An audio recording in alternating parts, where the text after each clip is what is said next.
Morning, guys. Welcome to Coffee Chat. Wow, that was nice.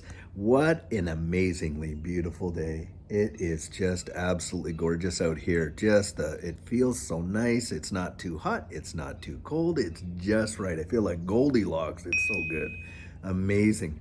Well, guys, listen. I was reading two articles today, and the first one, I'm telling you what, something else. So apparently, there's these Canadian researchers that have done all this research, and they come up with this, that people should drink less coffee to help with climate change. I'm like, what in the world? I mean, that is just too much. I mean, first they want us to actually not eat meat and depopulate the cattle population to help with climate change. So we're going to have hamburgers made of bugs. Then, of course, you can't cook your food on a gas stove because, oh, well, that's going to hurt climate change. So, we're going to have to figure that out, and on and on and on. Now they want to touch the Holy Grail and take away our coffee. I mean, that's about the point where I'm about to say it's time for a revolution. Unbelievable. The stuff that's coming out. I mean, it is truly crazy how far they're pushing this narrative that, we need to decrease this, stop this, stop this, stop that. Forget about, having your own vehicle or cooking on a gas stove. And apparently, eating meat is not really good for you anymore. In fact, this is another article I read a while back, never really reported on it, but in this particular one, that food guide, that food pyramid that they used to tell us, milk, cheese, eggs, and all the kind of stuff that, you should eat and in what quantities and what. Well, this one that they came out with recently was filled with practically junk food from top to bottom and was funded by a lot of these manufacturers of this stuff. And it turned out that something like Cocoa Puffs or some kind of cereal like that was better for you than actually having real food. Can you believe it? I don't. It's just the way in which they're pushing this narrative is just too much. And like I say, they're really pushing the envelope when they're going to go globally and tell people, oh, you got to drink less coffee. Are you kidding me? I mean, do you know how? I only drink 1 cup a day, by the way, guys. But I know folks that drink multiple cups of coffee a day. And if they didn't drink it, they practically wouldn't survive. It's amazing. But I'm telling you, this narrative, this agenda will go so far. And the encroachment on our lives and how we enjoy them and the personal things that we do and this and that. I mean, they really feel entitled to really hammer this down on all these other people. And to me, look, the science doesn't back it up to the degree that they're pushing it. Now, is there some truth to it? I'm sure there is some truth to it. But to what degree is it being utilized for a political agenda? That's what I kind of think. It's getting ridiculous, really. Now, you're going to love the next article I read. So apparently, there was a study done, and XRP accounts for 82% of the transactional volume in Australia. This is a big deal, guys.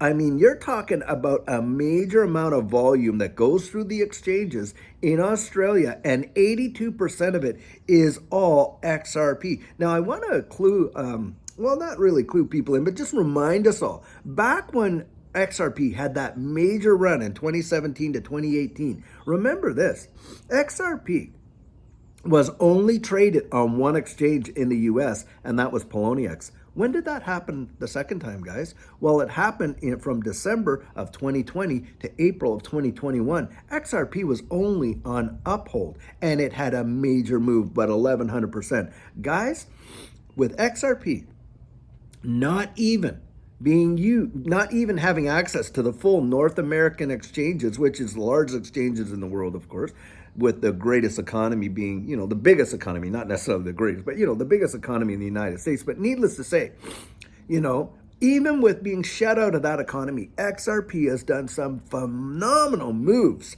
And you can see this next bull run that's coming up, it is going to be big. And it's going to be utility driven. And I believe that the volume is not necessarily even going to come out of the US. It could come out of Southeast Asia. It could come out of the Middle East. It could come out of all these various areas. And it is going to be stupendous. That is genuinely what I think. But when I read this article about Australia, I thought that is a major deal. That is big, big news.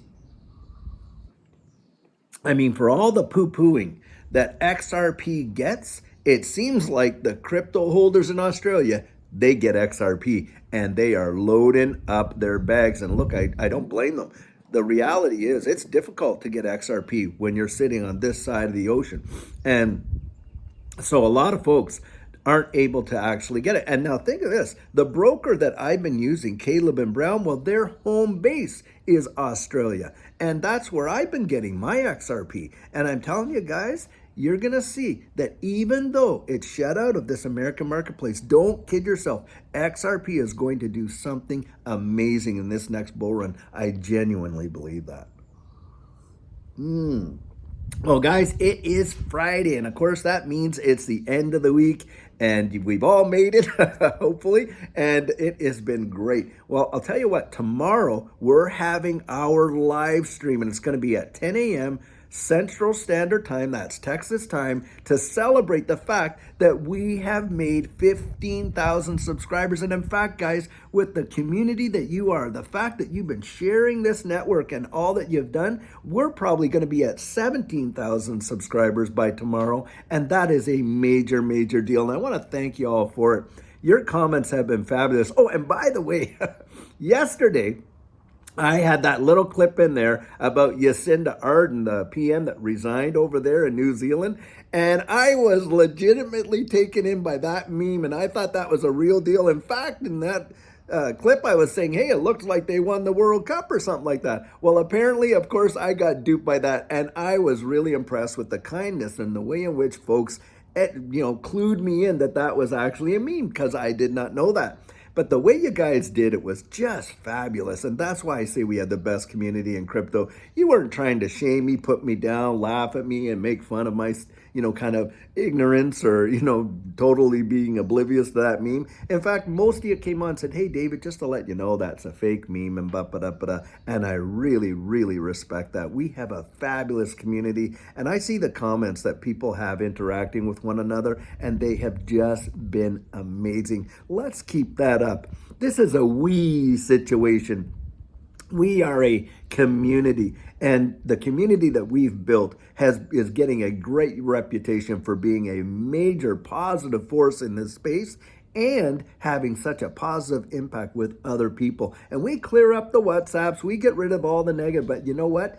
Very, very few comments, I'd say less than 1%, are really, really bad for attacking people. We've had a few, but not that many. And even Crypto Lulu, when I was interviewing with him, he even commended our community for that. So guys, I want to just say thanks. It really has been an amazing ride with all of you. And so tomorrow we're going to celebrate that at 10 a.m. Central Texas time, when we celebrate making that 15,000 subscriber milestone. And so until then, guys, I hope you have a fantastic Friday. We have a great video planned later on this afternoon, and take care.